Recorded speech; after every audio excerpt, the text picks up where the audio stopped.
ఈరోజు గన్నవరం నియోజకవర్గంలో గన్నవరం పట్టణంలో జరుగుతున్నటువంటి ఈ నిరసన కార్యక్రమానికి హాజరు కావడం జరిగింది. ఈ నిరసన కార్యక్రమం ఒక రాజకీయ కార్యక్రమం కాదు. అదేవిధంగా ఒకరోజు చేసి వదిలేసే కార్యక్రమం కాదు. ఫలితం వచ్చే వరకు కూడా ఈ కార్యక్రమాన్ని చేయడం జరుగుతుంది. ఎందుకంటే ఇది రాజకీయాలకు అతీతంగా ఉండేటువంటి కార్యక్రమం. ఈ టెంట్ దగ్గరికి వచ్చినప్పుడు మొట్టమొదటిసారిగా నాకు నా తల్లిదండ్రులు గుర్తొచ్చారు. వాళ్ళిద్దరూ ప్రభుత్వ ఉద్యోగం చేశారు.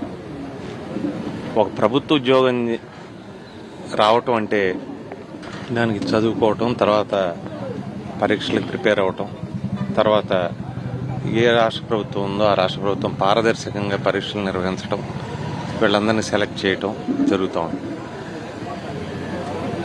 ఒక ప్రభుత్వ ఉద్యోగం వచ్చింది అంటే ఆ ఒక్క వ్యక్తి కుటుంబం లాభపడటం కాదు. ఒక ఉపాధ్యాయుడు తయారయ్యంటే కొన్ని వందల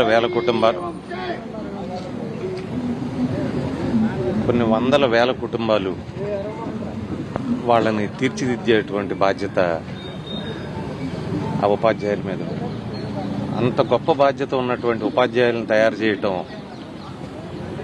ఎంతో పారదర్శకంగా అర్హత కలిగిన వాళ్ళని ఎంపిక చేయటం, ఈ వ్యవస్థ మీద ఒక నమ్మకాన్ని కల్పించడం, ఇది నిరంతర ప్రక్రియ. ఎందుకంటే రాజకీయాల్లో ప్రతి 5 సంవత్సరాలకి ఎన్నికలు జరుగుతాయి. 5 సంవత్సరాలకో 10 సంవత్సరాలకో ప్రభుత్వాలు మారుతాయి. అనేక మంది రాజకీయ నిరుద్యోగులు ఒక 5 ఏళ్ల పాటు 10 ఏళ్ల పాటు వాళ్ళకు ఉద్యోగాలు వస్తాయి. అదేవిధంగా అంతకుముందు రాజకీయ ఉద్యోగాల్లో ఉన్నాళ్ళు వాళ్ళు నిరుద్యోగులు అవుతారు. కానీ వ్యవస్థ మాత్రం శాశ్వతంగా ఉంటుంది. ఈ వ్యవస్థ శాశ్వతంగా ఉన్నప్పుడు ఈ వ్యవస్థని పారదర్శకంగా, పటిష్టంగా, దీన్ని ఒక నమ్మకంతో నడపాల్సినటువంటి బాధ్యత ప్రభుత్వాధినేతగా రాష్ట్ర ముఖ్యమంత్రి గారి మీద, చంద్రబాబు నాయుడు గారి మీద ఉంటుంది. 50 సంవత్సరాల క్రితం రాజకీయాల్లోకి వచ్చి శాసనసభ్యుడై 4 సార్లు ముఖ్యమంత్రి అయి తిరుమల తిరుపతి దేవస్థానం వారి డబ్బులతో నడిపేటువంటి ఎస్వి ఆర్ట్స్ కాలేజీలో ఈరోజు విద్యా దీవెన, వసతి దీవెన ఏ రకంగా అయితే పేద విద్యార్థులకు ఫీజు రియంబర్స్మెంట్ ఉన్నాయో ఆ రకంగా వెంకటేశ్వర స్వామి వారి నిధులతో నడిపే ఆర్ట్స్ కాలేజీలో చదువుకున్న విద్యార్థిగా ఆయనకి చదువు గురించి తెలుసు. చదువుకున్నవాడికి చదువు కొన్నవాడికి తేడా తెలుసు. కాబట్టి ఈ రాష్ట్రానికి 4వసారి ముఖ్యమంత్రిగా పనిచేస్తున్న చంద్రబాబు నాయుడు గారు ఈ డిఎస్సి మీద అనేక రకాలైనటువంటి ఆరోపణలు వస్తూ ఉన్నాయి. స్పోర్ట్స్ కోటాలో పేరు పెట్టి అనేక మంది అనర్హులకి ఇచ్చారని, అట్లాగే అంగవైకల్యం ఉన్న వాళ్ళని పక్కన పెట్టి వేరే వాళ్ళకి ఇచ్చారని, లేకపోతే ఈ 2 వ్యవస్థలని కూడా సెపరేట్గా మెయింటైన్ చేయాలి. అంటే క్వశ్చన్ పేపర్ తయారు చేసేవాళ్ళు ఒకళ్ళు ఉండాలి, అదేవిధంగా పరీక్షలు నడిపేవాళ్ళు ఒక వ్యవస్థ ఉండాలి. ఈ రెండింటినీ ఇండిపెండెంట్గా ఉంచాలి. వీటన్నిటిని కలిపి పెట్టడం జరిగింది. ఎంతోమంది అర్హులైన వాళ్ళకి రాలేదని, అనర్హులైన వాళ్ళకి ఏదో రూపంలో ఉద్యోగాలు వచ్చినాయని అనేక రకాల ఆరోపణలు వస్తున్నాయి. ఈ ఆరోపణ నిజమైన అబద్ధమైన దీన్ని నిగ్గుదేల్చాల్సిన బాధ్యత ప్రభుత్వాధినేతగా చంద్రబాబు నాయుడు గారి మీద ఉంది. ఎందుకంటే ఈ వ్యవస్థ మీద నమ్మకం ఉండాలి. ఈ వ్యవస్థ మీద నమ్మకం లేకపోతే యువత నిరుద్యోగం వాళ్ళ నిరాశలోకి నెడుతుంది. నిరాశలోకి నెట్టినప్పుడు వాళ్ళందరూ కూడా వాళ్ళ చుట్టూ మీడియేటర్లు, బ్రోకర్లు, కన్సల్టెన్సీలు వాళ్ళు తయారవుతారు.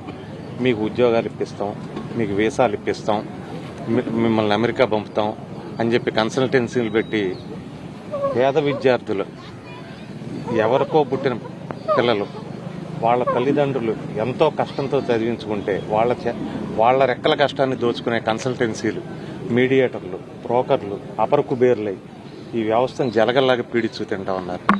ఇదంతా పోవాలంటే ఒక జవాబుదారీతనం, ఒక పారదర్శకత ఉండాలి.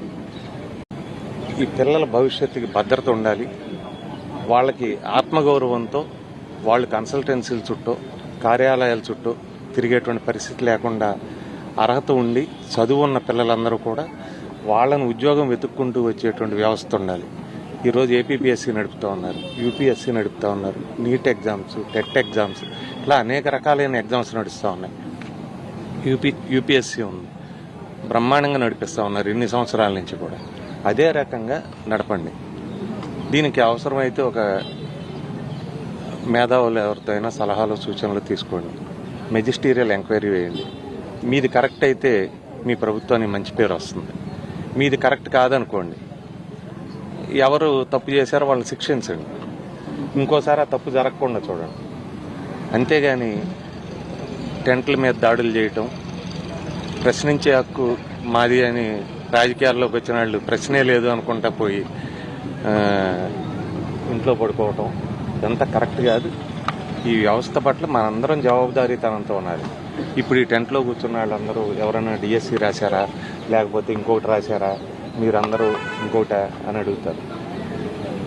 వాళ్ళందరూ వేరే ఎగ్జామ్స్ కూడా మళ్ళీ రాయాలి. ఈ టెంట్లో కూర్చుంటే వాళ్ళందరినీ టార్గెట్ చేస్తారనే భయం ఉంటుంది.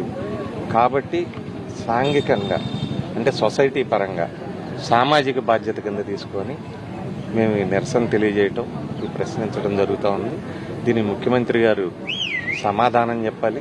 అట్లాగే దీని మీద ఒక మెజిస్టీరియల్ ఎంక్వైరీ కానీ జ్యుడిషియల్ ఎంక్వైరీ కానీ వేసి యువత నిరుద్యోగం పాలు కాకుండా, నిరుద్యోగం పాలై కన్సల్టెన్సీలు వాళ్ళకి ఆహారం కాకుండా మనం చూస్తూ ఉన్నాం. చాలామంది ఉద్యోగాలు ఇప్పిస్తాం, వీసాలు ఇప్పిస్తాం, అమెరికా తీసుకెళ్తాం అని చెప్పి అపర కుబేర్లు అయిపోయి వీళ్ళ రక్త మాంసాలు దోచు తిని వాళ్ళ చెమట వాళ్ళ రెక్కల కష్టంలాగా చెప్పుకుంటూ ఉన్నారు. అటువంటి వాళ్ళ పాలిట ఈ సమాజం పడకుండా యువతను రక్షించాల్సిన బాధ్యత, యువతకి భరోసా ఇవ్వాల్సిన బాధ్యత, అదేవిధంగా ప్రభుత్వం మీద నమ్మకం కలిగించాల్సిన బాధ్యత చంద్రబాబు నాయుడు గారిది. చంద్రబాబు నాయుడు గారు ఆ దిశగా చర్యలు తీసుకోవాలని మనస్ఫూర్తిగా కోరుకుంటూ ఆయన మరొకసారి విజ్ఞప్తి చేస్తూ ఉన్నాం. ఫీజు రీఎంబర్స్మెంట్ కానీ, విద్యా దీవెన కానీ, వసతి దీవెన కానీ అవన్నీ సకాలంలో విడుదల కాకపోతే ఆ విద్యార్థులు కానీ, విద్యార్థుల తల్లిదండ్రులు కానీ ఎన్ని రకాలైనటువంటి ఇబ్బందులు పడతారు.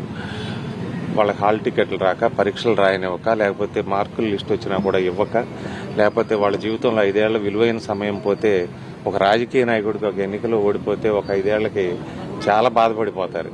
అదే ఒక విద్యార్థికి అతని జీవితం పోతే, ఉద్యోగం రాకపోతే, జీవితమే ఇదైతే అతని కష్టపడి చదివించుకున్న తల్లిదండ్రులు వాళ్ళ పరిస్థితి ఏమవుతుంది? ఇదంతా కూడా అత్యంత నిరుపేద కుటుంబం